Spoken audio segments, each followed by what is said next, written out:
Hi everyone, welcome back to Rithamma's kitchen. కొబ్బరి పాలతో డిఫరెంట్గా గోకరకాయ కర్రీని టేస్టీగా ఇలా ఒకసారి ప్రిపేర్ చేసుకోండి. గోకరకాయలని ఇలా నీట్గా కట్ చేసి వాష్ చేసేసుకొని బౌల్లో తగినన్ని వాటర్ని పోసుకొని కట్ చేసిన గోకరకాయ ముక్కల్ని వేసుకొని కొంచెం సాల్ట్ వేసి ఉడకబెట్టేసుకోండి.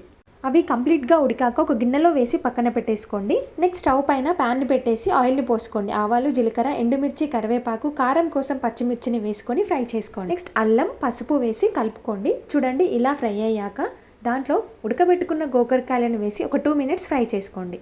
నెక్స్ట్ పచ్చి కొబ్బరి పాలు వేసుకోండి. అలానే కొంచెం కొబ్బరి తురుమును వేసుకోండి. మొత్తం అంతా కలిసేలా ఒకసారి కలుపుకోండి. కొబ్బరి వేయడం వల్ల గోకరకాయ టేస్ట్ చాలా బాగుంటుంది.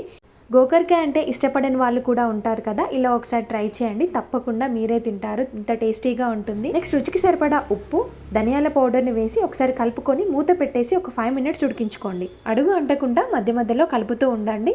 అంతే, స్టవ్ ఆఫ్ చేసేసి ఒక బౌల్లోకి సర్వ్ చేసేసుకోండి. చాలా సింపుల్గా గోకరకాయని ఇలా ఒకసారి ట్రై చేసి ఎలా వచ్చిందో కామెంట్ చేయండి.